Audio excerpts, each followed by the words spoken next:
আল্লাহ পাক রব্বুল আলামিন কুরআনুল কারীমের মধ্যে পুরুষ জাতির কথা যেমন উল্লেখ করেছেন, তেমনি রব্বুল আলামিন কুরআনুল কারীমে নারী জাতির নামে একটা স্পেশাল সূরা দিয়ে দিলেন। অথচ রব্বুল আলামিন কুরআনুল কারীমে পুরুষ জাতির জন্য, পুরুষ সমাজের জন্য স্পেশাল কোন সূরা নাজিল করে নাই, স্পেশাল কোন আয়াত আল্লাহ পাক রব্বুল আলামিন স্পেশাল কোন সূরা দেন নাই। কিন্তু রব্বুল আলামিন আমার মা বোনদের জন্য, আমার নারী জাতির জন্য কুরআনুল কারীমে একটা সূরাই নাজিল করে দিয়েছেন। পড়েন সুবহানাল্লাহ। শুধু তাই নয়, রব্বুল আলামিন সেই সূরার শুরুতেই বলেন, ইয়া আইয়ুহান নাসু ইত্তাকু রাব্বাকুমুল্লাযী খালাকাকুম মিন নাফসিন ওয়াহিদা ওয়া খালাকা মিনহা যাওজাহা ওয়া বাথা মিনহুমা রিজালান কাসীরা ونساء واتقوا الله الذي تساءلون به والأرحام إن الله كان عليكم رقيبا। رب العالمين বলেন, ইয়া আইয়ুহান নাসু ইত্তাকু রাব্বাকুমুল্লাযী খালাকাকুম মিন নাফসিন ওয়াহিদা, ও দুনিয়ার মানুষেরা, ভয় করো সেই মহান আল্লাহকে, সেই মহান রবকে ভয় করো, যেই মহান রব্বুল আলামিন একজন মানুষ আদম আলাইহিস সালাম থেকে তার স্ত্রীকে সৃষ্টি করেছেন। অখলাকা মিনহা যাওজাহা ওয়া বাথা মিনহুমা রিজালান কাসীরা ওয়া নিসা, এবং সেই নারী পুরুষ থেকে রব্বুল আলামিন অসংখ্য নরনারী তিনি তৈরি করেছেন। এবং আল্লাহ বলছেন, ওয়াত্তাকুল্লাহাল্লাযী তাসাআলুনা বিহি ওয়াল আরহাম, ভয় করো সেই মহান আল্লাহকে, যেই মহান রবের দোয়াই দিয়ে তোমরা পরস্পরের সম্পর্ক তোমরা রক্ষা করো, আবার পরস্পরের সম্পর্ক আমরা ছিন্ন করি। এরপর আল্লাহ বলছেন, ইন্নাল্লাহা কানা আলাইকুম রাকীবা, নিশ্চয়ই রব্বুল আলামিন সূক্ষ্মাতি সূক্ষ্ম বিষয়ে তিনি সব খবর তিনি জানেন। তাহলে আমরা এই আয়াতে পুরুষের পাশে রব্বুল আলামিন নারী জাতির অবস্থানের কথা স্পষ্ট ঘোষণা করে দিয়েছেন। পড়েন সুবহানাল্লাহ। শুধু তাই নয়, রব্বুল আলামিন কুরআনুল কারীমে সূরা হুজরাতের 13 নম্বর আয়াতের মধ্যে বলেন, সেই আয়াতেও রব্বুল আলামিন পুরুষের পাশে নারীর অবস্থান দিয়েছেন, নারীকে মর্যাদা দিয়েছেন, নারীর কথা উল্লেখ করেছেন। রব্বুল আলামিন বলেন, ইয়া আইয়ুহান নাস, ইয়া আইয়ুহান নাস ইন্না খালাকনাকুম মিন যাকারিন ওয়া উনসা وجعلناكم شعوبا وقبائلا لتعارفوا إن أكرمكم عند الله أتقاكم। এই আয়াতে রব্বুল আলামিন বলেন, ইয়া আইয়ুহান নাস, হ্যাঁ পৃথিবীর মানুষেরা শোনো শোনো, ইন্না খালাকনাকুম মিন যাকারিন ওয়া উনসা, আমি রব্বুল আলামিন একজন পুরুষ থেকে একজন নারীকে তৈরি করেছি। শুধু তৈরি করি নাই,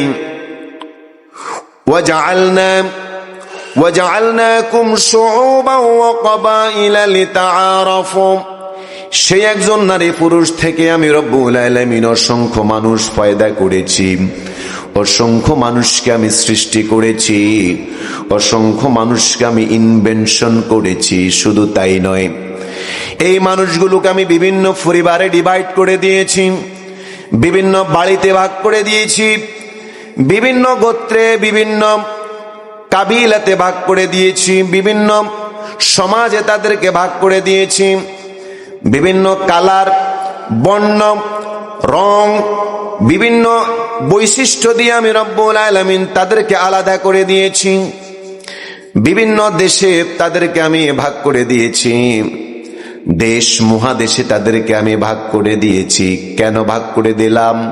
কারণ সবাই যদি একই চেহারার হয়, একই রঙের হয়, একই গঠনের হয়, সবাই যদি পৃথিবীতে পুরুষ হয়, আবার সবাই যদি পৃথিবীতে নারী হয়, তাহলে পৃথিবীর একটা স্টেবিলিটি এবং ফেরাল সম্পর্ক, পৃথিবীতে সমতা বন্টন হবে না, পৃথিবীতে সমতা কায়েম হবে না। এই জন্য আমি রব্বুল আলামিন তোমাদেরকে আলাদা আলাদা করে ভাগ করে দিয়েছি। এর কারণ হলো লিতাআরাফু, যাতে করে তোমরা একজন আরেকজনকে চিনতে পারো, একজন আরেকজনের সাথে সম্পর্ক করতে পারো, একজন আরেকজনের সাথে তোমরা পরিচিত হতে পারো।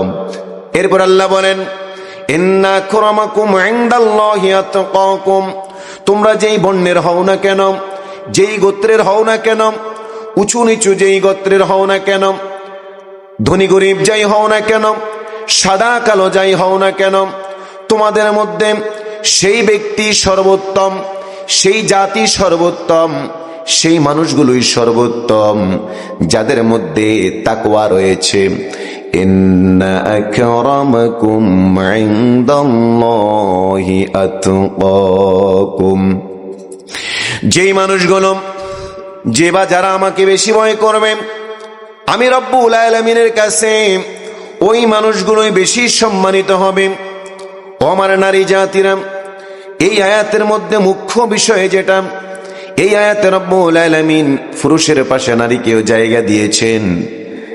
আবার রাসূল করিম সাল্লাল্লাহু আলাইহি ওয়াসাল্লাম ঘোষণাই করে দিলেন, পুরুষ যতই পরিশ্রম করুক না কেন, যতই সংগ্রাম করুক না কেন, যতই আয় রোজগার করুক না কেন, পুরুষকে রব্বুল আলামিন কর্তা বানিয়ে দিলেন, পুরুষকে আল্লাহ তাআলা সাস্টেইনার বানালেন, পুরুষকে রব্বুল আলামিন পরিবারের লিডার বানালেন।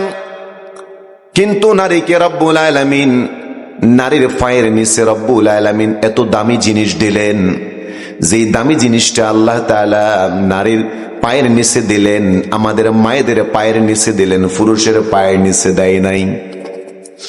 আল্লাহর নবী বলেন, আল জান্নাতু তাহতা আকদামি উম্মাহাতিকুম, ও নারী জাতিরা শোনো, তোমাদের পায়ের নিচে আল্লাহ তাআলা যেই দামি জান্নাত দান করলেন, সেই দামি জান্নাতটা পুরুষের পায়ের নিচে দেয় নাই, ওই দামি জান্নাতটাই মায়েদের পায়ের নিচে দিলেন। যেই জান্নাতে একটা চেয়ার রাখার দাম অনেক বেশি, যেই জান্নাতে একটা সুই রাখার জায়গার দাম মূল্য অনেক অনেক বেশি, সেই দামি জান্নাতটা আমার মায়েদের পায়ের নিচে রব্বুল আলামিন দিয়ে দিলেন। শুধু তাই নয়, ইসলাম নারীকে যেই মর্যাদা দিয়েছেন, যেই সম্মান দিয়েছেন, পৃথিবীর কোন ধর্ম নারীদেরকে এত সম্মান দিতে পারে নাই, এত মর্যাদা দিতে পারে নাই, বরং তারা নারীদেরকে শুধু অবহেলাই করেছে, তাদেরকে শুধু অবজ্ঞাই করেছে। ইসলাম পৃথিবীতে আসার আগে নারীদেরকে জীবন্ত পুঁতে ফেলা হতো, নারীদেরকে যেমন মন চায় তেমন ব্যবহার করা হতো, যেমন মন চায় তেমন ভাবে সাজানো হতো। কিন্তু ইসলাম নারীদেরকে অবহেলা থেকে, অবজ্ঞা থেকে তাদেরকে টেনে ইসলাম মর্যাদার আসনে বসিয়ে দিয়েছেন। আমরা জানি হিন্দু ধর্মের মধ্যে নারীদেরকে এমন ভাবে মূল্যায়ন করা হতো, যখন কোনো হিন্দু নারীর স্বামী মৃত্যুবরণ করত, তখন স্বামীর মৃত্যুর সাথে সাথে একজন নারীকেও বিনা দোষে স্বামীর সাথে তাকে জীবন্ত অবস্থায় আগুন দিয়ে ফুড়ে তাকে হত্যা করা হতো, যার নাম বলা হয় সতীদাহ প্রথা। কিন্তু ইসলাম এই ধরনের কোন প্রথাকে, গতানুগতিক কোন ট্র্যাডিশনকে ইসলাম প্রমোট করে না। ইসলাম রিয়েলিটিতে বিশ্বাস করে, ইসলাম ডিগনিটিতে বিশ্বাস করে, ইসলাম নারীদেরকে মর্যাদা দিতে বিশ্বাস করে। তাই তো প্রিয় রাসূল নারীদেরকে মর্যাদা দিতেন। রাসূল নারীদেরকে কেমন মর্যাদা দিতেন শোনন।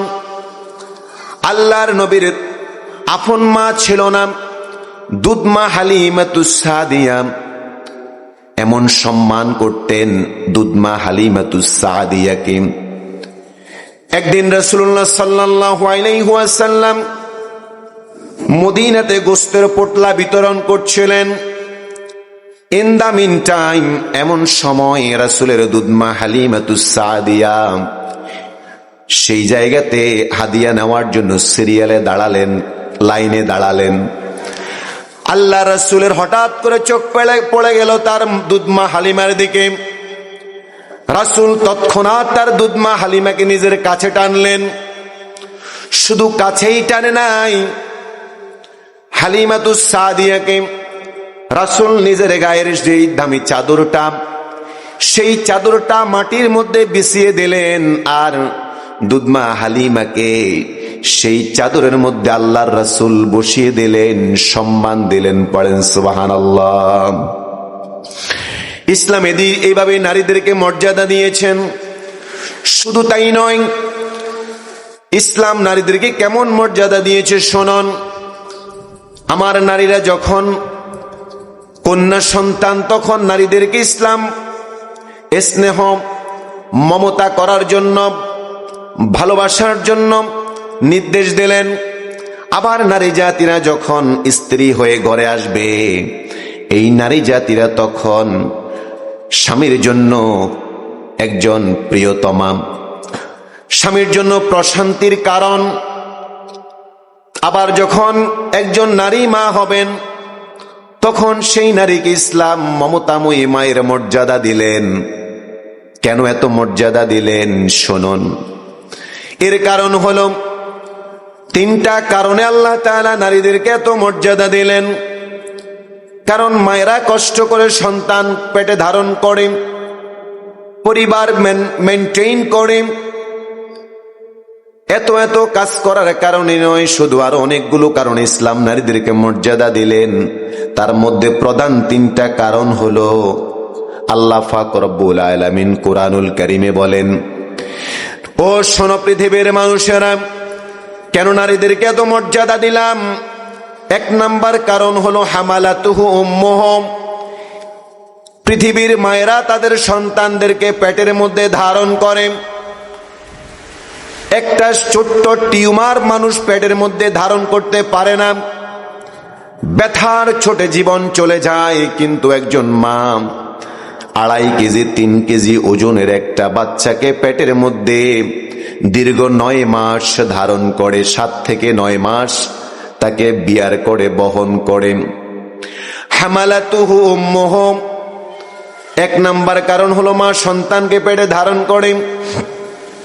2 নাম্বার হলো, শুধু পেটে ধারণ করে না, ওয়াহানান আলা ওয়াহানিন, পেটে ধারণ করার ক্ষেত্রে কষ্টের পর কষ্ট সহ্য করতে হয়, প্রচন্ড ব্যথা সহ্য করতে হয়।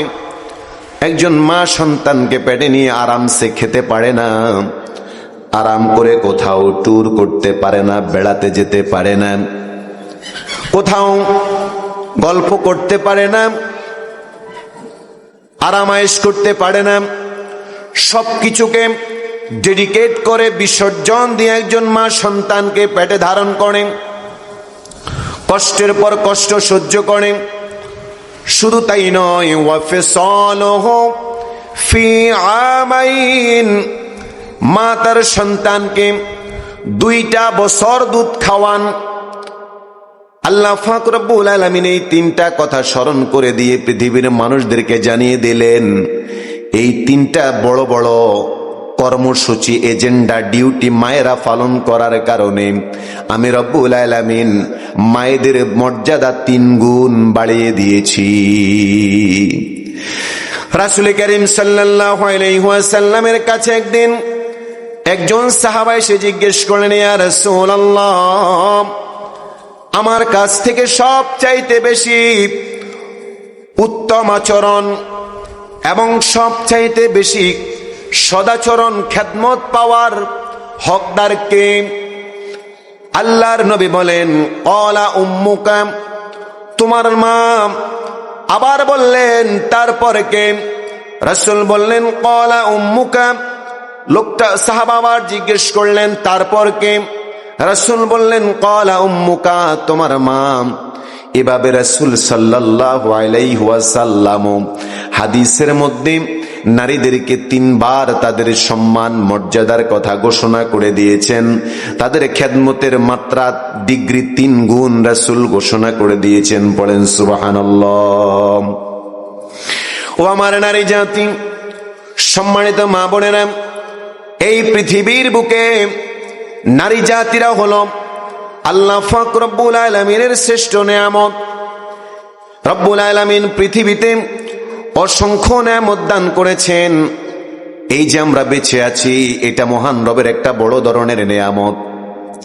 এই যে মহান রব্বুল আলামিন আমাদের জন্য রাত দিন দিচ্ছেন, আমাদের যা যা প্রয়োজন তা দিচ্ছেন, এই সব কিছু দিয়ে আল্লাহ পৃথিবীকে সাজিয়েছেন। যেমন করে নেয়ামত দিয়ে, তেমনি করে এই পৃথিবীকে আমার মা বোনদের মাধ্যমে রব্বুল আলামিন ডেকোরেশন করেছেন। আমার মায়েরা যদি না থাকতো, আমার নারী জাতি যদি না থাকতো, এই পৃথিবী এত সুন্দর হতো না, এত ডেকোরেটেড হতো না। ও আমার মা বোনেরা, পৃথিবীতে আল্লাহর অসংখ্য নেয়ামত রয়েছে। সেই নেয়ামতগুলোর মধ্যে যেমন নারী জাতি অন্যতম, ঠিক নারী জাতির মাধ্যমে, নারী জাতির পেটের মধ্যে তারা যেই সন্তানগুলো বহন করে পৃথিবীতে আনয়ন করেন, সেই সন্তানগুলোকে পৃথিবীর মুখ দেখান, সেই সন্তানগুলো কিন্তু আল্লাহর দেওয়া একটা বড় নেয়ামত। এই নেয়ামতটাকে আমরা অনেকেই কাজে লাগাই না, এই নেয়ামতটাকে সঠিকভাবে পরিচর্যা করি না। সঠিকভাবে আমরা তাদেরকে রাস্তা না দেখানোর কারণে এই নেয়ামতগুলো আমাদের জন্য একটা অভিশাপে পরিণত হয় একটা সময়। অথচ রব্বুল আলামিন কুরআনুল কারীমে স্পষ্ট জানিয়ে দিলেন, আল মালু ওয়াল বানুনা জিনাতুল হায়াতিদ দুনিয়া ওয়াল বাকিয়াতুস সালিহাতু খায়রুম মিন ইনদা রাব্বিকা সাওয়াবান ওয়া খায়রুন আমালা। রব্বুল আলামিন বলেন, আল মাল ওয়াল বানুন, অর্থ এবং সম্পদ আর সন্তান সন্ততি, এই দুটো জিনিস মানুষের জন্য একটা বড় নেয়ামত। এই দুটো জিনিস ছাড়াও রাসূল কারীম সাল্লাল্লাহু আলাইহি ওয়াসাল্লাম আরো নেয়ামতের ঘোষণা দিয়েছেন। কি শুনুন, হাদিসের মধ্যে রাসূল বলেন, এই পৃথিবীতে মানুষকে আমি অনেকগুলো নেয়ামত দিয়েছি, তার মধ্যে অর্থ সম্পদ সন্তান সন্ততি যেমন নেয়ামত, আরো দুটো গ্রেট নেয়ামত হল, সেই দুটো নেয়ামত সম্পর্কে মানুষ একেবারেই ইন্ডোলেন্ট, একেবারেই অলস, একেবারেই গাফেল। রাসূল বলেন, নি'মাতান মাগবুনুন ফীহিমা কাসীরুম মিনান নাস, দুটো দামি নেয়ামত রয়েছে, যেই দুটো দামি নেয়ামতের ব্যাপারে মানুষ একেবারেই অজ্ঞ, একেবারেই অলস। সেই দুটো নেয়ামত হলো আস-সিহহাতু ওয়াল ফারাগ, 1 নাম্বার হলো সুস্থতা, 2 নাম্বার হলো অবসর সময়। আমরা এই দুটো নেয়ামতকেও আমরা হেলায় খেলায় নষ্ট করে দেই। সুস্থতা থাকাকালীন সময়ে সুস্থতার মর্যাদা দেই না, সুস্থতার মূল্যায়ন করি না, আল্লাহর ইবাদত দিয়ে এই সুস্থতার যাকাত, সুস্থতার হক আমরা আদায় করি না। আবার অবসর সময় যখন আমরা পাই, এই অবসর সময়কে আমরা গল্প গুজব এবং আড্ডা দিয়ে আমরা কাটিয়ে ফেলি। অথচ আমাদের উচিত ছিল এই দুটো নেয়ামতকে আমরা আল্লাহর কোরআনের জন্য, আল্লাহর দ্বীন বুঝার জন্য, আল্লাহর গোলামিতে আমরা ব্যয় করাম। আল্লাহ রাসূল সাল্লাল্লাহু আলাইহি ওয়াসাল্লাম অন্য একটা হাদিসের মধ্যে জানিয়ে দিলেন, তোমার জীবনে 5টা ভয়াবহ দুর্দিন আসার আগে 5টা সুদিনকে, 5টা ভালো কাজকে তুমি মূল্যায়ন করো। আল্লাহর নবী বলেন, ইগতানিম খামসান ক্বাবলা খামসিন, 5টা বিষয় তোমার জীবনে আসার আগে, তোমার জীবনকে অন্ধকার করার আগে 5টা আলোকিত মুহূর্তকে তুমি এনজয় করো, কাজে লাগাও। সেগুলো হলো শাবাবাকা ক্বাবলা হারামি, 1 নাম্বার হলো তোমার যেই তারুণ্য, তোমার এই যে জোয়ান্তি সময়, জোয়ান সময়, যৌবন, এই সময়টা থাকাকালীন সময়ে তুমি এটাকে কাজে লাগাও, কারণ একদিন তুমি বৃদ্ধ হয়ে যাবে। একদিন তোমার হাঁটুতে ব্যথা হবে, কোমরে ব্যথা হবে, পায়ে ব্যথা হবে, তুমি কোনো ইবাদত করতে পারবে না, সময়কে কাজে লাগাতে পারবে না। 2 নাম্বার হলো সিহহাতাকা ক্বাবলা সাকামিক, অসুস্থ হয়ে যাওয়ার আগে তোমার সুস্থতার নিয়ামতকে কাজে লাগাও। 3 নাম্বার হলো গিনাকা ক্বাবলা ফাকরিক, আজকে তোমার অনেক সম্পদ আছে, অনেক অর্থ রয়েছে, তোমার হাতে টাকা আছে, এই টাকাকে আল্লাহর জন্য ব্যয় করো, আল্লাহর দ্বীনে ব্যয় করো, দ্বীনের পথে তুমি সদকা হিসেবে ব্যয় করো, পরকালীন জীবনের জন্য ব্যয় করো, পরকালীন জীবনের জন্য তুমি খরচ করো। কারণ রাসূল বলেছেন, আল কাইয়িসু মান দানা নাফসাহু ওয়া আমিলা লিমা বা'দাল মাউত, বুদ্ধিমান ওই ব্যক্তি যেই লোকটা পরকালীন জীবনের জন্য দুনিয়াতে থাকার সময় ফাতিহা পাঠিয়ে দেয়। পড়েন সুবহানাল্লাহ। 4 নাম্বার হলো রাসূল বলেছেন ফারাগাকা ক্বাবলা শুগলাক, ফারাগাকা ক্বাবলা শুগলিক, তোমার জীবনে এমন ব্যস্ততা নেমে আসবে, ধীরে ধীরে তুমি ব্যস্ত হয়ে যাবে, তোমার জীবনে অনেকগুলো কাজ তোমাকে আঞ্জাম করতে হবে। একদিকে শরীরকে তুমি নিয়ন্ত্রণ করতে হবে, অন্যদিকে যাবতীয় কাজকর্ম তোমাকে মেনটেন করতে হবে। সুতরাং যখন অবসর সময় পাও, যখন ওই তুমি রিটায়ার্ড হবে, তখন ওই তুমি আবার অ্যাক্টিভ হয়ে যাবা। যিনি দিলেন তিনি হলেন প্রিয় রাসূল সাল্লাল্লাহু আলাইহি ওয়াসাল্লাম। এরপরে রাসূল 5 নাম্বার বললেন হায়াতাকা ক্বাবলা মাউতিক, দুনিয়ার এই সংক্ষিপ্ত সফর তোমার একদিন শেষ হয়ে যাবে। একদিন দুনিয়ার এই সামান্য পরীক্ষার জায়গা, পরীক্ষার সময় তোমার শেষ হয়ে যাবে। খাতায় তোমার লেখা আছে না নাই, এই বিষয় আল্লাহ দেখবে না। একদিন তোমার খাতা শূন্য থাকলেও যেতে হবে, খাতা পূর্ণ থাকলেও তোমাকে যেতে হবে, কারণ দুনিয়ার জীবনটা তো ছিল মাত্র পরীক্ষার জায়গা। রব্বুল আলামিন কুরআনুল কারীমের সূরা আল মুলুকের মধ্যে বলেন, আল্লাযী খালাকাল মাউতা ওয়াল হায়াতা লিয়াবলুয়াকুম আইয়ুকুম আহসানু আমালা। মহান সেই রব্বুল আলামিন যিনি জীবন এবং মৃত্যুকে সৃষ্টি করলেন মানুষকে পরীক্ষা করার জন্য। আল্লাহ দেখতে চায় তার কোন বান্দা বান্দি দুনিয়ার এই জীবনটাকে আল্লাহর দ্বীনের জন্য, আল্লাহর কোরআনের জন্য নিজের জীবনটাকে অতিবাহিত করে দেয়। আল্লাহ সেটাই দেখতে চান। আল্লাহ দেখতে চান তোমাদের মধ্যে কে সবচাইতে বেশি আহসানু আমালা, গ্রেট জব করতে পারে, ভালো আমল করতে পারে। বেশি আমল নয়, ভালো আমল কে করতে পারে, সহি আমল কে করতে পারে, রব্বুল আলামিন সেই বিষয়টা দেখতে চান। পড়েন সুবহানাল্লাহ। যিনি দিলেন তিনি হলেন প্রিয় রাসূল সাল্লাল্লাহু আলাইহি ওয়াসাল্লাম। এরপর রাসূল 5 নাম্বার বললেন হায়াতাকা ক্বাবলা মাউতিক, দুনিয়ার এই সংক্ষিপ্ত সফর তোমার একদিন শেষ হয়ে যাবে। একদিন দুনিয়ার এই সামান্য পরীক্ষার জায়গা, পরীক্ষার সময় তোমার শেষ হয়ে যাবে।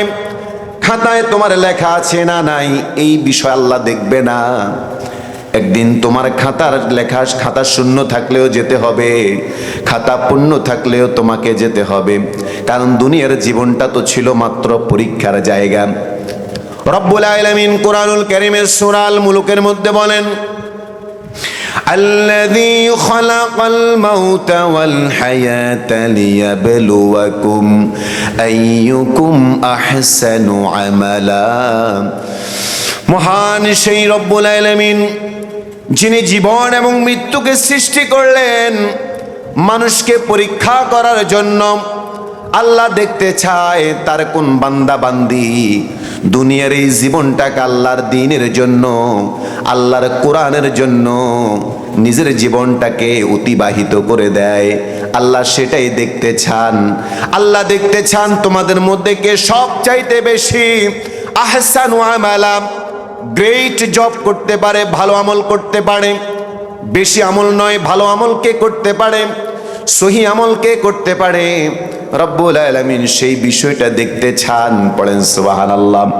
এই জন্য আমার মা বোনেরা, ও আমার সম্মানিত মুসলমান নারী জাতি, এই জন্য রব্বুল আলামিন আমাদেরকে পরীক্ষার জন্য যে হায়াতটা দিলেন, এটাকে যাতে আমরা যথাযথভাবে কাজে লাগাই।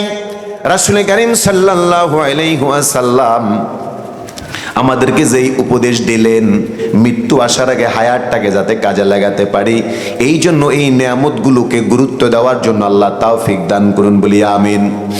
আমার নারী জাতির আল্লাহ তাআলা কোরআনুল কারীমে যেই দুটো নেয়ামতের কথা বললেন, আল মালু ওয়াল বানুনা জিনাতুল হায়াতিদ দুনিয়া, আল মালু ওয়াল বানুনা জিনাতুল হায়াতিদ দুনিয়া, অর্থ সম্পদ এবং সন্তান সন্ততি এগুলো আমি মানুষের জন্য যেমন নেয়ামত হিসেবে দান করেছি, তেমনি এগুলো মানুষের জন্য একটা বড় ধরনের পরীক্ষাও বটে। বলেন আল্লাহু আকবার।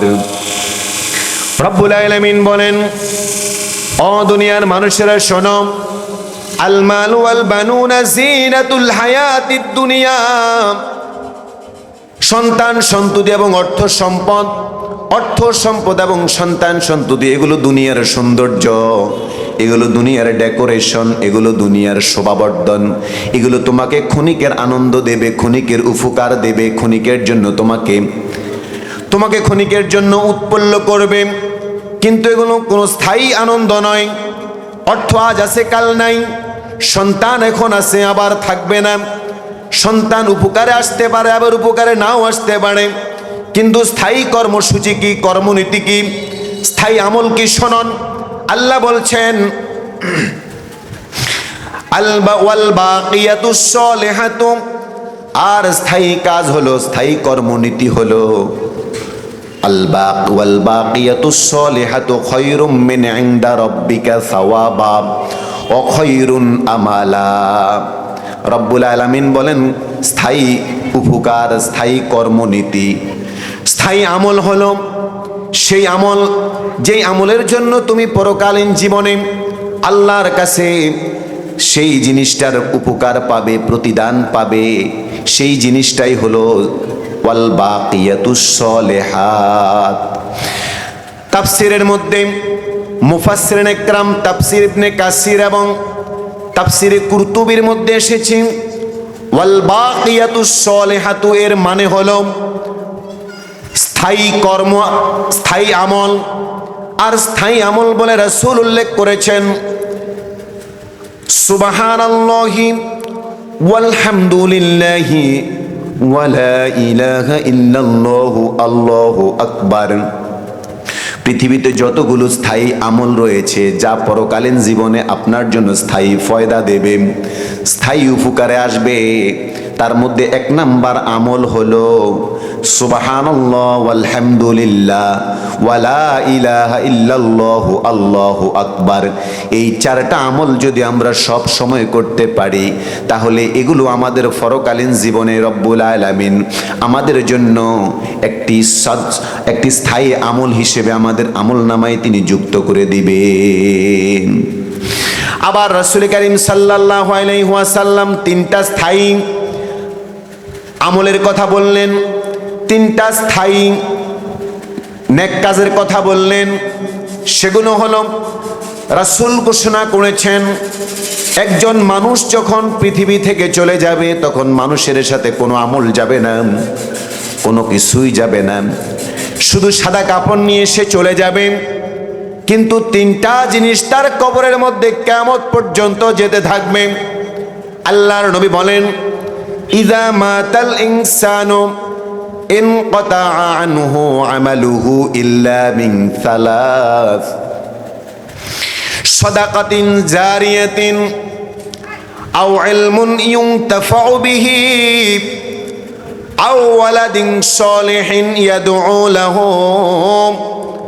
রাসূল বলেন, যখন মানুষ মৃত্যুবরণ করবে, তার সাথে তিনটা আমল তার কবরের মধ্যে কিয়ামত পর্যন্ত যেতে থাকবে। এক নাম্বার হলো সদাকায়ে জারিয়া, চলমান সদাকা, চলমান নেক কাজ, যদি কোনো আল্লাহর বান্দা বান্দি দুনিয়াতে থাকাকালীন সময়ে দুনিয়ার জীবনে কোনো মসজিদ, মাদ্রাসা, কোনো দ্বীনি বিদ্যাপীঠ, কোনো দ্বীনি জিনিসের প্রতিস্থাপন করে যায়, রাস্তাঘাট, কালবেট, তারপরে মানুষের চলাচলের জন্য, মানুষের হাজাত পূরণের জন্য, মানুষের জীবনের কঠিন সময় পার করার জন্য যদি কোনো এমন কিছু রেখে যায় যা শুধু স্থায়ী হবে, আর তার জন্য তার আমল, এই কাজের আমলটা তার কবরের মধ্যে নিয়মিত যেতে থাকবে, এটাকেই বলেছেন রাসূল সাদাকায়ে জারিয়া। 2 নাম্বার হলো আও ইলমুন ইউনতাফাউ বিহি, ওই এলেম যা সে দুনিয়ার জীবনে অর্জন করেছে, তাফসিরুল কোরআন মাহফিলে এসে একটা হাদিস হলেও সে শুনেছে, আর সেই আমলটা তার জীবনের মধ্যে সে বাস্তবায়ন করে মানুষদেরকে দাওয়াত দিয়েছে, মসজিদ মাদ্রাসা থেকে সে দ্বীনি ইলম অর্জন করেছে, মানুষদেরকে সেই জ্ঞান বিতরণ করেছে, এভাবে নানান জায়গা থেকে জ্ঞান অর্জন করেছে, আবার সেই জ্ঞান মানুষের কাছে বিতরণ করেছে, আর মানুষ সেই জ্ঞান অনুযায়ী আমল করেছে। যেই লোকটা এই এলেম বিতরণ করেছে, জ্ঞান বিতরণ করেছে, সেই ব্যক্তি দুনিয়া থেকে চলে যাওয়ার পরেও তার কবরের মধ্যে রব্বুল আলামিন অনবরত তার জন্য একটা স্থায়ী আমল, স্থায়ী সওয়াব তার কবরে পৌঁছে দিতে থাকবেন। 3 নাম্বার হলো আওয়ালাদিন সলিহিন ইয়াদউ লাহু, এমন কোন এক সন্তান দুনিয়াতে রেখে যায়, মা বাবা দুনিয়া থেকে চলে গেল, কিন্তু সন্তানটাকে দ্বীনি শিক্ষার মধ্যে রেখে গেছেন, মাদ্রাসার শিক্ষায় শিক্ষিত করে গেছেন, হাফেজে কোরআন বানিয়েছেন, হেফজ মাদ্রাসায় দিয়েছেন, নুরানি মাদ্রাসায় দিয়েছেন, মডেল কোরআন মাদ্রাসায় দিয়েছেন, এভাবে নানান জায়গায় দিয়েছেন।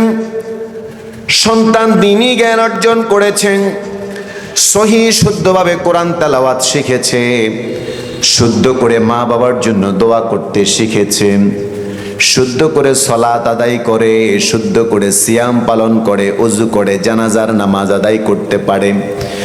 মায়ের মৃত্যু হয়েছে, বাবার মৃত্যু হয়েছে, জানাজার নামাজের ইমামতি করতে পারে। মা বাবার কবরের পাশে দাঁড়িয়ে সহি শুদ্ধ করে সূরা ফাতিহা তেলাওয়াত করতে পারে, আবার 3 বার সূরা ইখলাস তেলাওয়াত করে দুরূদ ইব্রাহিম পড়ে অ্যাটলিস্ট মা বাবার জন্য দোয়া করতে পারে। আল্লাহর নবী বলেন ইয়াদউ লাহু, মা বাবার জন্য যখন দোয়া করে রব্বির হামহুমা কামা রব্বায়ানি সগীরা, এভাবে সন্তান যখন যত ভালো কাজ করবে, নেক আমল করবে, মা বাবার কবরের মধ্যে সদাকায়ে জারিয়া হিসেবে একটা সওয়াবের অংশ কিয়ামত পর্যন্ত ওয়াল বাকিয়াতুস সলিহাত হিসেবে অনবরত যেতেই থাকবে। পড়েন সুবহানাল্লাহ। ও আমার নারী জাতি, ও আমার সংগ্রামী মা বোনেরা, আবার এই সন্তান যেমন আপনার জন্য দুনিয়ার জীবনে উপকার আনতে পারে, এই সন্তান আবার যদি কাজে না লাগে, সন্তান যদি উপকারী সন্তান না হয়, সন্তানগুলোকে যদি মানুষের মতো মানুষ না বানাতে পারেন, শুধু কেবল দুনিয়ার জীবনের সুন্দরের জন্য সন্তান লালন পালন করেছেন, দুনিয়ার ভোগ বিলাসের জন্য সন্তান বড় হবে, অনেক টাকা রোজগার করবে, বড় বড় দালান কোঠা তৈরি করবে, সন্তান অনেক বড় অফিসার হবে, এস্টাবলিশড হবে, এই ধরনের কাজ, এই ধরনের চিন্তা যদি আপনার মাথায় থাকে, তাহলে মনে রাখবেন এটা কখনো স্থায়ী কর্মনীতি হতে পারে না, এটা স্থায়ী আমলের জন্য কখনো আপনার কাজে আসবে না। যদি সন্তানকে আপনি দ্বীনি লাইনে, দ্বীনি শিক্ষায় শিক্ষিত করে যেতে না পারেন, তাহলে এই সন্তান আপনার জন্য কখনো সদাকায়ে জারিয়া হবে না, এই সন্তান কখনো আপনার জন্য পরকালীন জীবনের পথ সুগমকারী সন্তান হতে পারে না। অন্য আয়াতে রব্বুল আলামিন বলেন, সন্তান সন্ততি আর অর্থ এগুলো তোমাদের জন্য যেমন বড় নেয়ামত, এগুলো আবার তোমাদের জন্য বড় ফিতনা। যদি না সন্তানগুলোকে প্রপার লাইনে প্রপার ওয়েতে তোমরা পরিচালিত করতে না পারো, সঠিক লাইনে পরিচালিত করতে না পারো, এই সন্তানগুলো তোমাদের জন্য বিষাদে পরিণত হবে। আল্লাহ পাক রব্বুল আলামিন কোরআনুল কারীমে স্পষ্ট জানিয়ে দিলেন। আল্লাহ তাআলা বলেন, ইন্নামা আমওয়ালুকুম ওয়া আওলাদুকুম ফিতনাতুন ওয়াল্লাহু ইনদাহু আজরুন আযীম। রব্বুল আলামিন বলেন, ও পৃথিবীর মানুষেরা শোনো, ইন্নামা আমওয়ালুকুম ওয়া আওলাদুকুম ফিতনা, তোমাদের অর্থ, তোমাদের সম্পদ, তোমাদের সন্তান সন্ততি, এগুলো তোমাদের জন্য একটা বড় ধরনের পরীক্ষা হতে পারে। যদি এই সন্তানগুলোকে তোমরা সঠিক লাইনে, দ্বীনি লাইনে তোমরা দিয়ে যেতে না পারো, দ্বীনি শিক্ষা তাদেরকে বেসিকভাবে দিতে না পারো, মৌলিক শিক্ষাটা দিতে না পারো, তাহলে এরা তোমাদের জন্য ফিতনায় পরিণত হবে, কোনো উপকারেই আসবে না। আর মনে রাখবে, এদেরকে যদি আল্লাহর সাথে পরিচয় করিয়ে দিতে পারো, তাহলে এগুলো তোমাদের জন্য অনেক অনেক বড় নেয়ামতে পরিণত হবে। এই জন্য আল্লাহ বললেন, আল্লাহু ইনদাহু আজরুন আযীম। আল্লাহ পাক রব্বুল আলামিন বলেন, এই সন্তানগুলো যদি নেক সন্তান বানাতে পারো, তাহলে আল্লাহর কাছে তোমরা একটা মহা বড় পুরস্কার পেয়ে যাবে। সংগ্রামী উপস্থিতি আমার, কোরআনুল কারীমে আল্লাহ পাক রব্বুল আলামিন বলেন, অর্থ সম্পদ সন্তান সন্ততি দিয়ে শুধু দুনিয়াতে বড়াই করবা, দুনিয়াতে তোমরা গর্ব করবা, কিন্তু এগুলো পরকালীন জীবনে তোমার 2 পয়সার কাজে আসবে না। এই জন্য রব্বুল আলামিন কোরআনুল কারীমে জানালেন, আবার আমাদেরকে বলেন জেনে রাখো। রব্বুল আলামিন কোরআনুল কারীমে বলেন, ই'লামু আন্নামাল হায়াতুদ দুনিয়া লাইবুন ওয়া লাহবুন ওয়া যিনাতুন ওয়া তাফাখুরু বাইনাকুম ওয়া তাকাথুরু ফিল আমওয়ালি ওয়াল আওলাদ كمثل غيث أعجب الكفار نباته। রব্বুল আলামিন বলেন, ই'লামু, তোমরা জেনে রাখো, আন্নামাল হায়াতুদ দুনিয়া, দুনিয়ার জীবনটা শুধু কেবল, নিশ্চয়ই দুনিয়ার জীবনটা লাইবুন, একটা খেলার মাঠ, এটা শুধু কেবল ক্রীড়া কৌতুক ছাড়া আর কিছুই না। মানুষ দুনিয়া নিয়ে এত ব্যস্ত, দুনিয়াতে কিভাবে মানুষ সমৃদ্ধ হবে এই নিয়ে মানুষ ব্যস্ত, দুনিয়াতে মানুষ কিভাবে সফল হবে এই নিয়ে ব্যস্ত। অথচ আল্লাহ বলেন, ওয়াল আখিরাতু খায়রুন ওয়া আবকা, দুনিয়ার জীবনটা হলো, এটা একদিন শেষ হয়ে যাবে, কিন্তু পরকালীন জীবনটা তোমার থেকে যাবে। পরকালীন জীবনের জন্য যা তোমরা পাঠাবা তা থেকে যাবে। এই জন্য আল্লাহ বলেন, লাইবুন, দুনিয়ার জীবনটা হলো একটা খেলার মাঠ, ওয়া লাহাবুন, ক্রীড়া কৌতুক ছাড়া আর কিছুই না, এটা হলো একটা বিনোদন, এন্টারটেইনমেন্ট, এটা হলো একটা বিনোদন ছাড়া আর কিছুই নয়। দুনিয়া তোমাকে শুধু বিনোদন দেবে, তোমাকে আনন্দ দেবে, তোমাকে উৎসাহ দেবে, উৎপল্ল দেবে, কিন্তু এই আনন্দ, এই বিনোদন তোমার স্থায়ী হবে না। একদিন তোমাকে আল্লাহর সামনে দাঁড়াতে হবে, হিসাব দিতে হবে, আমলের হিসাব তোমাকে দিতে হবে। এরপর আল্লাহ বলেন, ওয়াজিনাতুন, এটা হলো সাজ এবং সজ্জা। দুনিয়ার জীবনটা হলো একটা ডেকোরেশন, এখানে যা ডেকোরেশন করা হবে তাই সুন্দর লাগবে, ডেকোরেশন ছাড়া কোনো জিনিস ভালো লাগবে না। সুতরাং যেই জিনিস ডেকোরেশন করে আনন্দ দেওয়া হয় ওই জিনিসটা ক্ষণিকের।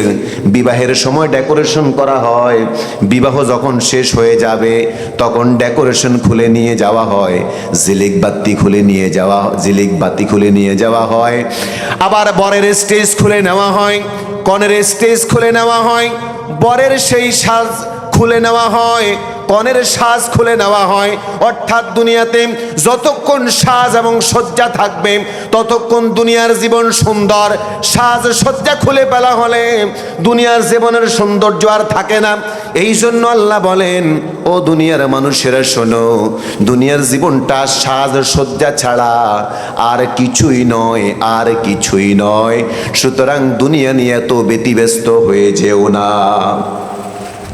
এরপর আল্লাহ বলেন, ওয়াতাফাখুরু বাইনাকুম, সন্তান অনেক সম্পদশালী হয়েছে, অনেক অর্থের মালিক হয়েছে, সন্তান বড় ডিগ্রিধারী হয়েছে, কিন্তু নৈতিক মান উন্নত হয় নাই, নৈতিক আদর্শের তার পরিবর্তন হয় নাই, উত্তম আদর্শ শিক্ষা নিতে পারে নাই। সন্তান বিশ্ববিদ্যালয়ে পড়েছে, কিন্তু একটা মেয়ের কারণে সন্তানের সেই সোনালী জীবন নিভে গেল। এমন সন্তান তোমার কোনো কাজে আসবে না, বরং তোমার অপমানের কারণ হবে।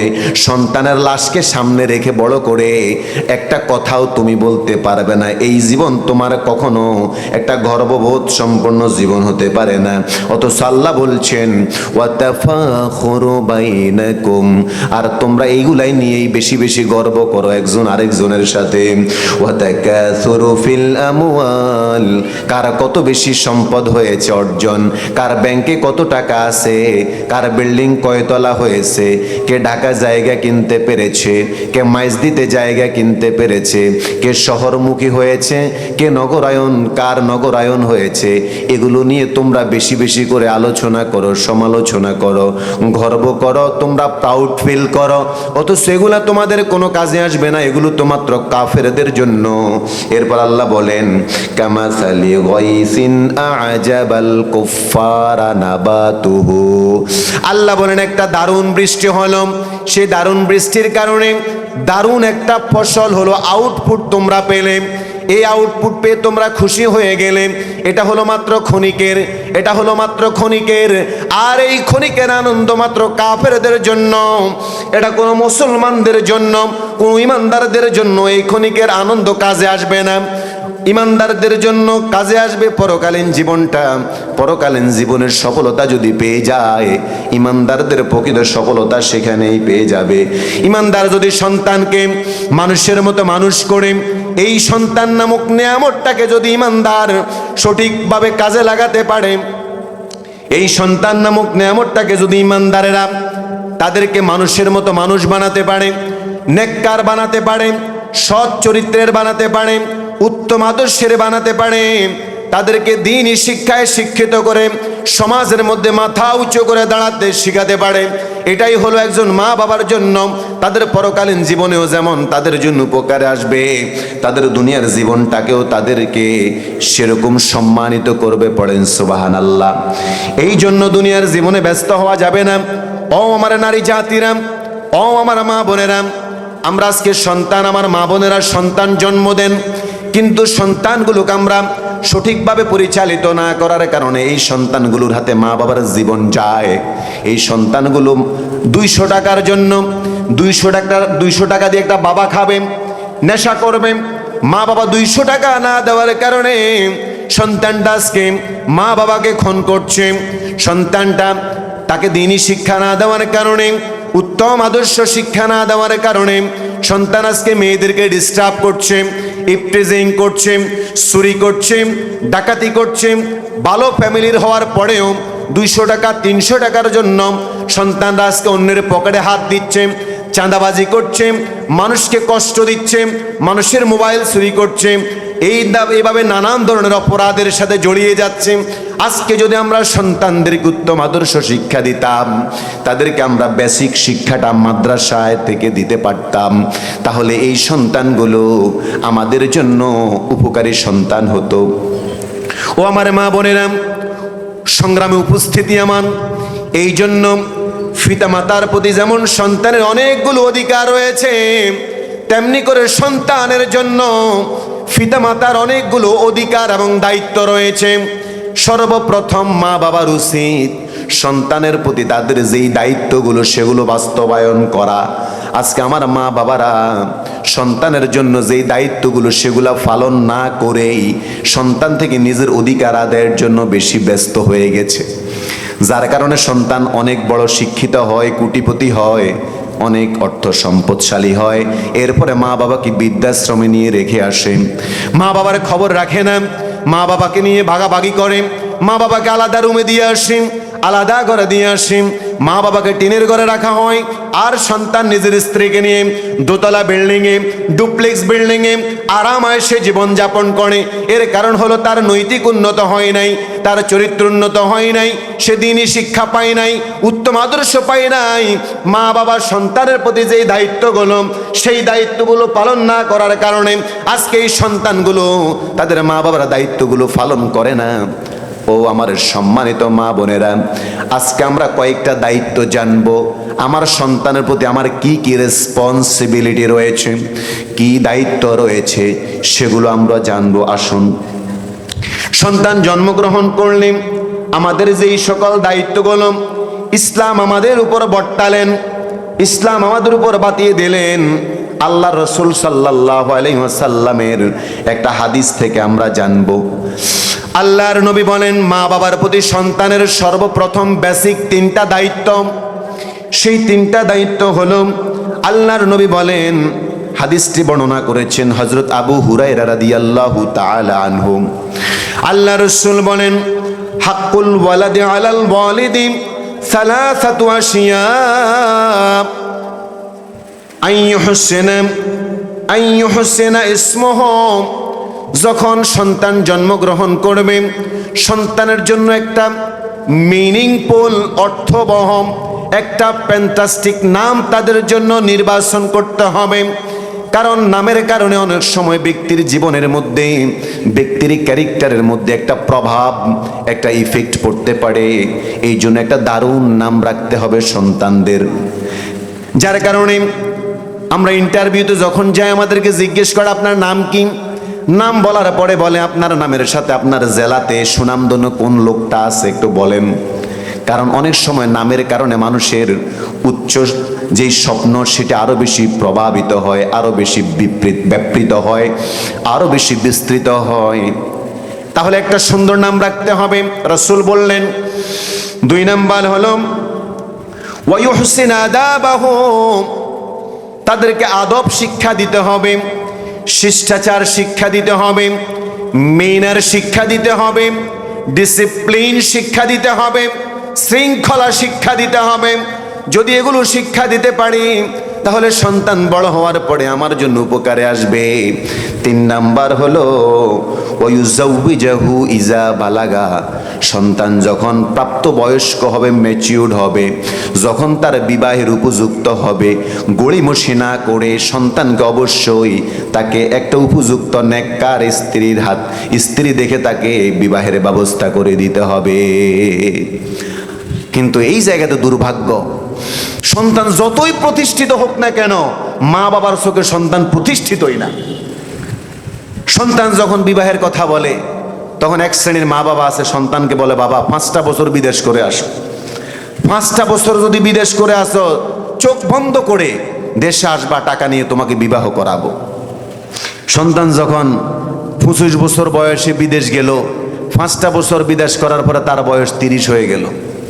এবার সন্তান বিদেশ থেকে ফোন করলো, বাবা অথবা মা, 5 বছর শেষ, আমার কাছে কিছু টাকা হয়েছে।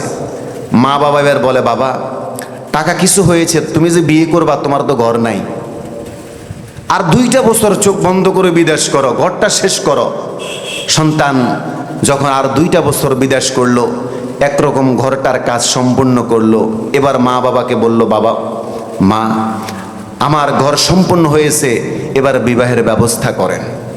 তখন মা বাবা বলে, বিয়ে যে করবা, একটা মেয়ে যে আনবা, সেই মেয়ের জন্য স্বর্ণ অলংকার তো কিছু দরকার। এখন স্বর্ণের ভরি অলরেডি অলমোস্ট 2 লাখ পৌঁছে গেছে, আর একটু 2টা বছর বিদেশ করো, 2টা ভরি স্বর্ণের ব্যবস্থা করো। স্বর্ণের যখন ব্যবস্থা হলো, বলল বাবা স্বর্ণের ব্যবস্থা হয়েছে, 2 বছরও শেষ হয়েছে, এবার বিবাহের ব্যবস্থা করো। বলে বিবাহে যে করবা, স্বর্ণের যে ব্যবস্থা করলা, বিবাহে তো মানুষ খাওয়াতে হবে 1500, তোমার কাছে কত টাকা আছে? বলে আমার কাছে তো আর টাকা নাই। বলে আর 2টা বছর বিদেশ করো, অলরেডি ছেলের বয়স 35-36-এ পৌঁছে গেছে। আর 2 বছর বিদেশ করার পরে এবার বলল মা, বাবা 2টা বছর শেষ, আর কত আমাকে ঘুরাবা? স্বর্ণের ব্যবস্থাও হলো, ঘরও হলো, সব হলো, আর কত আমাকে ঘুরাবা? আমাদের সমাজের বাস্তব চিত্র হলো, একটা সন্তান যতই প্রতিষ্ঠিত হয়, যতই তার বয়স হয়, মা বাবা সন্তানকে মনে করে এখনো সে প্রতিষ্ঠিত হয় নাই, কিন্তু গুনাহের জগতের সন্তান ভালোই প্রতিষ্ঠিত হয়েছে, ভালোই ম্যাচুরিটি অর্জন করেছে। আপনার সন্তান বয়স বাড়ার সাথে সাথে সেই যেই সকল অপকর্মের সাথে, গুনাহের সাথে যুক্ত হয়ে যাচ্ছে, এর দায় আপনি একজন সচেতন মা বাবা হিসেবে আপনি কখনো এড়াতে পারেন না। আমার সম্মানিত মা বোনেরা আমার, এবার আসুন আমরা কয়েকটা দায়িত্ব জানব। একজন সচেতন মা বাবা হিসেবে, সচেতন গার্ডিয়ান হিসেবে, সচেতন মা বাবা হিসেবে সন্তানের প্রতি আমাদের কয়েকটা দায়িত্ব আমরা জানব। 1 নাম্বার হলো, সন্তান যখন জন্মগ্রহণ করবে, আল্লাহর নবী বলেন সন্তানের আকিকা দিয়ে দেবে। আকিকা শব্দের অর্থ হলো বন্ধন, আকিকা শব্দের অর্থ হলো কেটে ফেলা, আকিকার শব্দের অর্থ হলো টু কাট, আকিকার শব্দের অর্থ হলো বন্ধন থেকে সন্তানকে ছাড়িয়ে নেওয়া। আল্লাহর নবী বলেন কুল্লু গোলামিন রহিনাতুন বিআকিকাতিহি তুযবাহু আনহু ইয়াওমা সাবিহি ওয়া ইউসাম্মা আনহু ওয়া ইউহলাকু রাসুহু। আল্লাহর নবী বলেন সন্তানের যতক্ষণ আকিকা দেওয়া হয় না পর্যন্ত সন্তান বন্ধক থেকে ছাড়া পায় না। এই জন্য কি করতে হবে? 7 দিনের দিন সন্তানের আকিকা দিতে হবে। 2 নাম্বার হলো ওয়ায়ুসাম্মা আনহু, তার নামে আকিকা দেবে, আল্লাহর নামে তার পক্ষ থেকে আকিকা দেবে, তার একটা চমৎকার নাম রাখবে। এরপরে রাসূল বললেন ওয়ায়ুহলাকু রাসুহু, তার মাথা মুন্ডন করবে। এই হলো 1 নাম্বার দায়িত্ব। 2 নাম্বার হলো সন্তানদেরকে দ্বীনি শিক্ষা দিতে হবে। যেই শিক্ষা দিলে সন্তান আল্লাহকে চিনবে, যেই শিক্ষা দিলে সন্তান পরকাল সম্পর্কে জানবে, যেই শিক্ষা দিলে সন্তান হালাল হারাম সম্পর্কে সে পার্থক্য তৈরি করতে পারবে, এমন শিক্ষা সন্তানদেরকে দিতে হবে। রব্বুল আলামিন কোরআনুল কারীমে বলেন ইয়া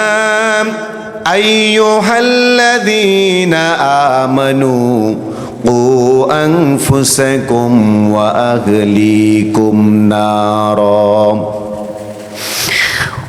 وقودها الناس والحجارة ملائكة غلاد شداد لا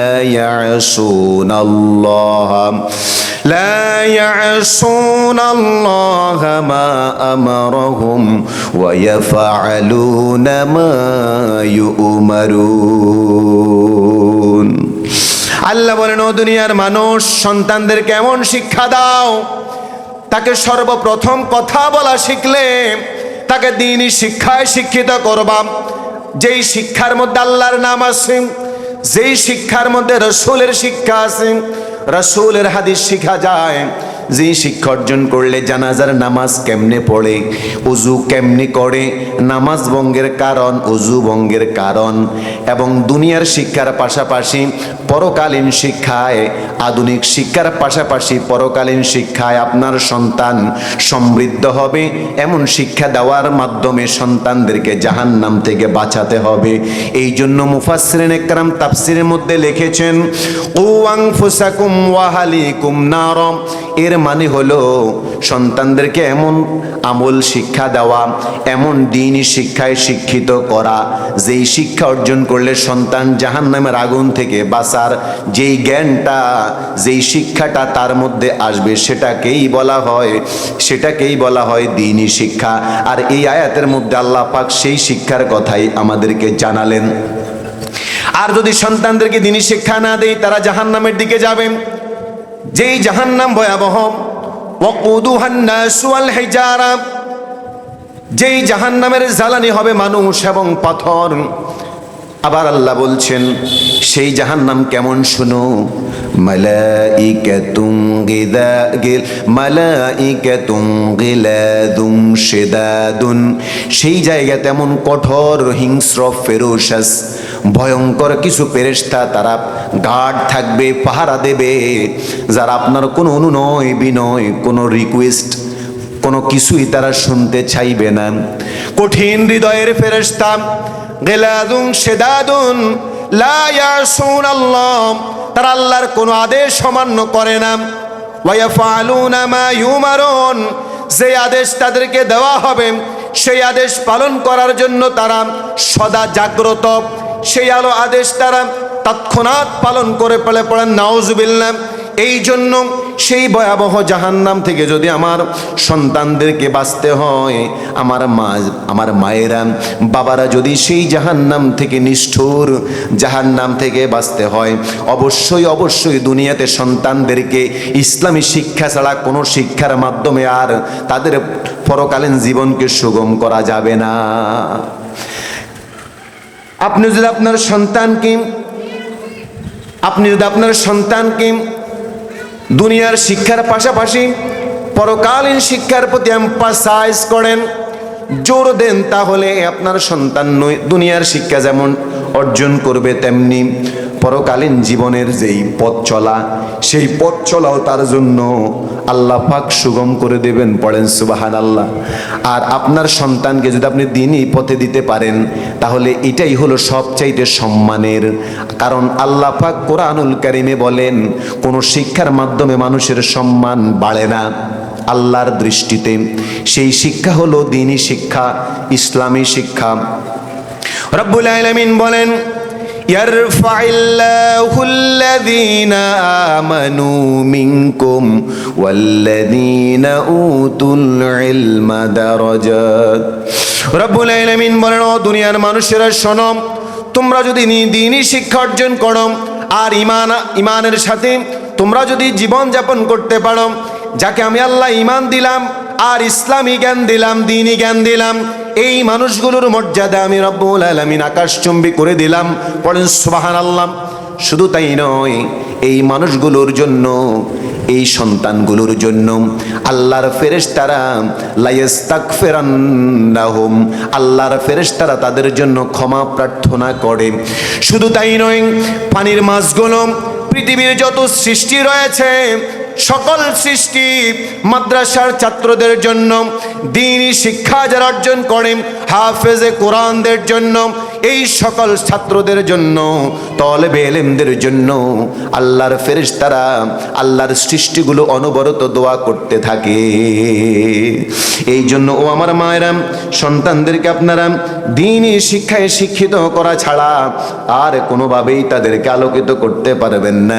কারণ আল্লাহর নবী সাল্লাল্লাহু আলাইহি ওয়াসাল্লাম বলেন, প্রত্যেকটা সন্তান ভালো হয়ে জন্মগ্রহণ করে, দিনদার হয়ে জন্মগ্রহণ করে, কিন্তু মায়েরা তাদেরকে বিপদগামী করে, পিতারা তাদেরকে বিপদগামী করে।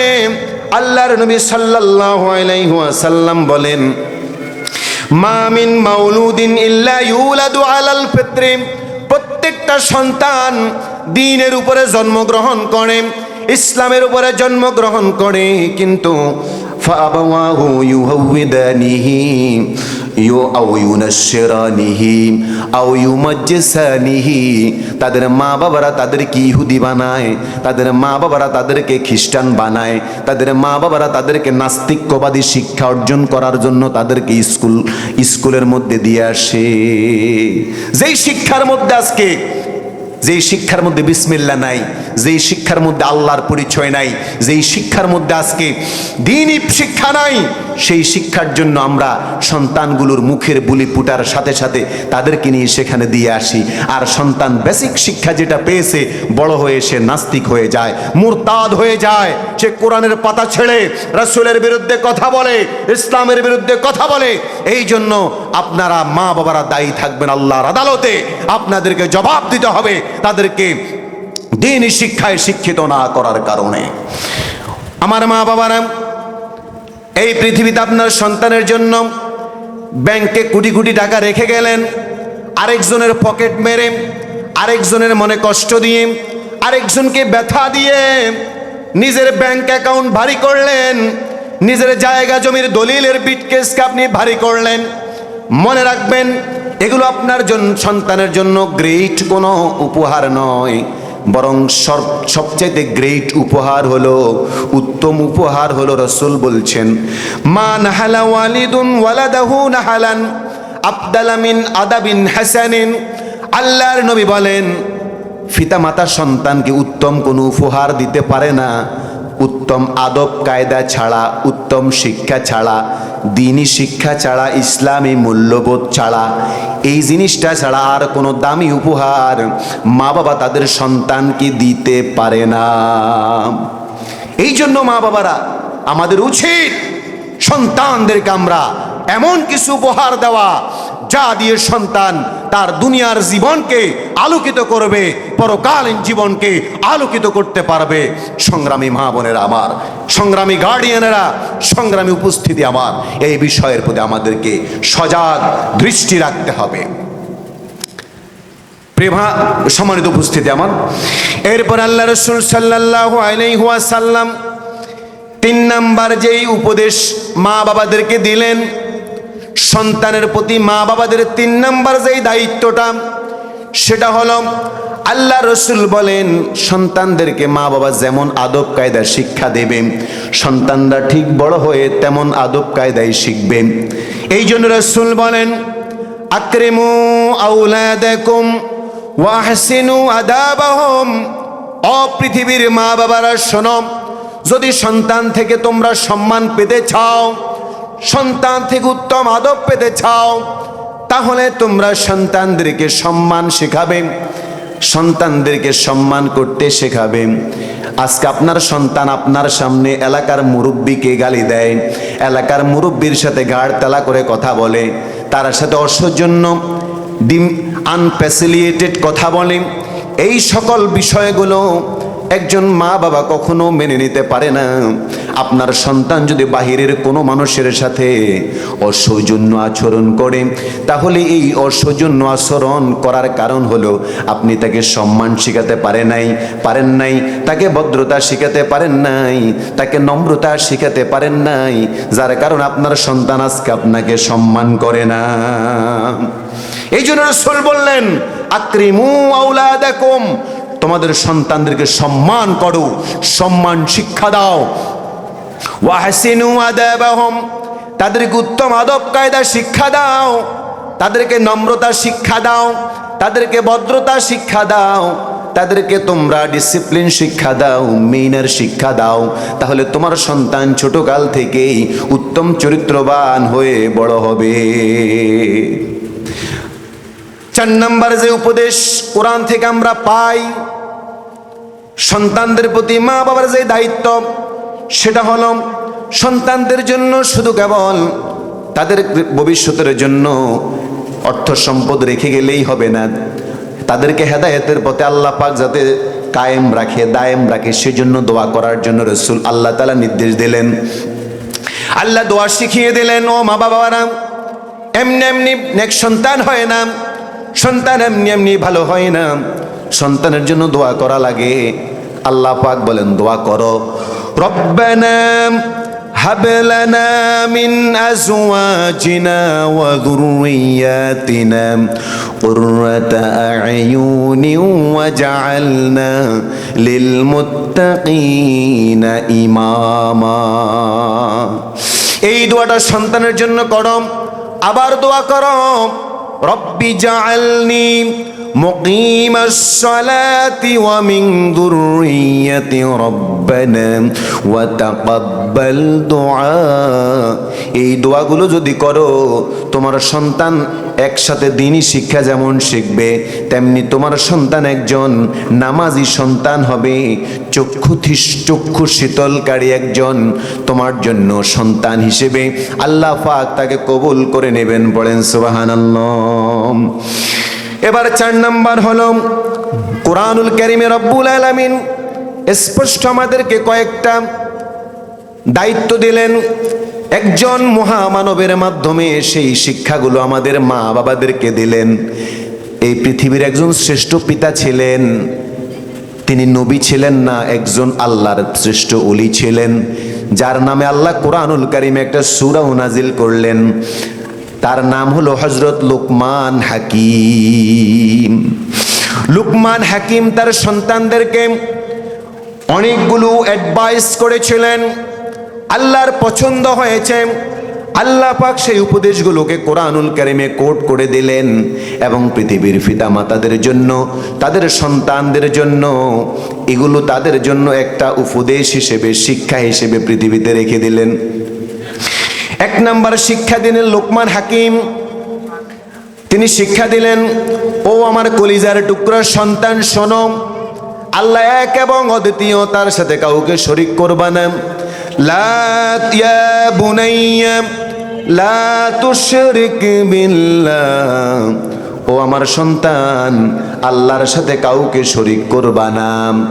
দুই নাম্বার হলো ইয়া বুনাইয়া ইন্নাহা ইন তাকু মিসকালা হাববাতিন মিন খারদালিন ফাতাকুন ফি সখরাতিন আও ফিস সামাওয়াতি আও ফিল আরদি ইয়াতি বিহাল্লাহ ইন্নাল্লাহা লাতীফুন খবীর। ও আমার কলিজার টুকরা সন্তান শোনো, যদি সমুদ্রের কোনো তলদেশে কোনো পাথরের নিচে যদি সরিষার দানা পরিমাণ কোনো কিছু পড়ে থাকে, সেটার খবরও আল্লাহ জানেন এবং কিয়ামতের দিন সেটা আল্লাহ তুলে আনবেন। কেননা ইন্নাল্লাহা লাতীফুন খবীর, আল্লাহ সূক্ষ্মাতি সূক্ষ্ম বিষয়ে তিনি পারদর্শী। তিন নাম্বার উপদেশটা কি দিলেন সন্তানকে? শোনন, ইয়া বুনাইয়া আকিমিস সালাত, ও আমার সন্তান, নামাজ কায়েম করো। হে আমার কলিজার টুকরা সন্তান, তুমি সালাত কায়েম করবা। সন্তানদেরকে লোকমান হাকিম উপদেশ দিলেন, সালাত কায়েম করো, সালাত কায়েম করো। এই জন্য আমাদের সন্তানদেরকে ওই পথে দিতে হবে যেই পথে সালাত কায়েম হবে, যেই পথে সন্তানকে দিলে দিন কায়েমের সন্তান অগ্রসর হবে। আমার সংগ্রামী মা বোনেরা, আজকে আমরা সন্তানদেরকে সালাত পড়ার জন্য বলি, কায়েমের আন্দোলনে যেতে বলি না। অথচ লোকমান হাকিম সন্তানকে সালাত কায়েমের জন্য ঘর থেকে বের করে দিলেন, বাবা যাও সমাজে সালাত কায়েম করো। সন্তানদেরকে বললেন, বাবা সালাত কায়েম করো। এরপরে সন্তানদেরকে সালাত কায়েমের পাশাপাশি হযরত লোকমান হাকিম যে উপদেশটা দিলেন সেটা হলো ইসলামী আন্দোলনের পথে নিবেদিত হওয়ার জন্য লোকমান হাকিম সন্তানদেরকে উপদেশ দিচ্ছে। আজকে আমাদের মা বাবারা, সন্তানরা অনেক বড় শিক্ষিত হয়েছে, ডিগ্রিধারী হয়েছে, কিন্তু সন্তানদেরকে মা বাবারা ইসলামী আন্দোলন করার জন্য উপদেশ দেয় না, ইসলামী আন্দোলন করার জন্য মোটিভেট করে না, ইসলামী আন্দোলন করার জন্য তাদেরকে উৎসাহিত করে না। এর কারণ হলো আমাদের মা বাবার অনেকেই জানেও না ইসলামী আন্দোলন করা, নামাজ রোজা যেমন ফরজ, ইসলামী আন্দোলন করাটাও তেমনি ফরজ। এটা আমাদের মা বাবারাও নিজেরা অনেকেই জানে না। সংগ্রামী অভিভাবকেরা শোনন, নামাজ রোজা যেমন ফরজ, লুকমান হাকিম যেমন নিজের সন্তানকে নামাজ কায়েমের জন্য বলেছেন, তেমনি করে সন্তানদেরকে হযরত লুকমান হাকিম দিন কায়েমের আন্দোলনে অ্যাক্টিভ হওয়ার জন্য বলেছেন। এর প্রমাণ হলো আল্লাহ তাআলা কোরআনে কোট করলেন, ওয়া'মুরু বিল মা'রুফি ওয়ানহা আনিল মুনকার ওয়াসবির আলা মা আসাবাক ইন্না যালিকা মিন আজমিল উমুর। রব্বুল আলামিন বলেন, ওয়া'মুরু বিল মা'রুফ, ও আমার কলিজার টুকরা সন্তান, তুমি মানুষকে সৎ কাজের আদেশ দেবা, অসৎ কাজ থেকে মানুষদেরকে নিষেধ করবা। এটাই হলো ইসলামী আন্দোলন। সৎকে প্রতিষ্ঠা করা, সত্যকে প্রতিষ্ঠা করা, আর মিথ্যাকে সমাজ থেকে দূর করা। এই জন্য লুকমান হাকিম তার সন্তানদেরকে নির্দেশ দিলেন। অথচ আল্লাহ কোরআনুল কারীমে এটাই বলেছেন, তোমাদেরকে এই জন্যই তো আমি আল্লাহ সৃষ্টি করেছি। কুনতুম খায়রা উম্মাতিন উখরিজাত লিন-নাস তা'মুরুনা বিল মা'রুফি ওয়া তানহাউনা আনিল মুনকার। রব্বুল আলামিন বলেন, তোমরাই শ্রেষ্ঠ জাতি, তোমরাই শ্রেষ্ঠ মায়ের জাতি, তোমরা শ্রেষ্ঠ মায়ের সন্তান, তোমরাই শ্রেষ্ঠ নবীর উম্মত। তোমাদেরকে আমি আল্লাহ তাআলা তৈরি করলাম, তোমরা মানুষদেরকে সৎ কাজের আদেশ দেবা, অসৎ কাজের নিষেধ করবা। এটাই হলো তোমাদের একটা গ্রেট রেসপন্সিবিলিটি, তোমাদের মৌলিক দায়িত্ব। এই জন্যই সালাত কায়েমের পাশাপাশি তোমাদেরকে দিন কায়েমের আন্দোলনে সক্রিয় হতে হবে। এই জন্য রাসূলুল্লাহ হাদিসের মধ্যে বললেন, মান কানা মিনকুম মুনকারান ফালইয়ুগাইয়িরু বিয়াদিহি ফাইন লাম ইস্তাতি' ফাবিলিসানিহি ফাইন লাম ইস্তাতি' ফাবিকলবিহি যালিকা আযআফুল ঈমান। আল্লাহর নবী বলেন, যখন একজন মানুষ নামাজ কায়েম করবে, ইসলামী আন্দোলন করবে, তখন সে সত্যকে প্রতিষ্ঠার জন্য কাজ করবে। তার সামনে যখন কোনো অন্যায় হবে, তখন ওই সন্তানগুলো নিজের হাত দ্বারাই অন্যায়কে প্রতিহত করবে। আর যখন হাত দ্বারা সম্ভব হবে না, তখন তারা মুখ দ্বারা এটার ব্যাপারে বলিষ্ঠ সক্রিয় ভূমিকা পালন করবে, সজাগ সোচ্চার বজ্রকণ্ঠ ভূমিকা পালন করবে। 3 নাম্বার হলো, যদি এটাতেও ব্যর্থ হয়, তাহলে অন্তর দিয়ে সেই অন্যায় কাজটাকে, সেই নোংরা কাজটাকে, সেই পাহেশা কাজটাকে, সেই গুনার কাজটাকে ঘৃণা করবে। আর এই ঘৃণাটা যদি না করতে পারে, এতটুকু যদি করতে না পারে, তাহলে মনে রাখবে যালিকা আযআফুল ঈমান, এটাই হলো সর্বনিম্ন স্তর। হযরত লুকমান হাকিম তার সন্তানদেরকে উপদেশ দিলেন, ওয়ামুর বিল মা'রুফ ওয়ানহা আনিল মুনকার ওয়াসবির আলা মা আসাবাক ইন্না যালিকা মিন আজমিল উমুর। ও দুনিয়ার সন্তানেরা, তোমরা শোনো, তোমরা সৎ কাজের আদেশ দেবে, অসৎ কাজের নিষেধ করবে। আর সৎ কাজের আদেশ, অসৎ কাজের নিষেধ যখন করবা, তখন তোমাদেরকে বাধা দেওয়া হবে। তোমরা যখন মসজিদে কোরআন তেলাওয়াত করতে বসবা, কোরআন তালিমের আয়োজন করবা, মসজিদে কোরআনের দার্স দেবা, তখন অনেকেই সহ্য করতে পারবে না। কারণ কোরআনের ব্যাপারে তাদের অ্যালার্জি আছে না নাই? তাদের এই অ্যালার্জির কারণে তারা মসজিদে কোরআন তালিম হতে দেবে না।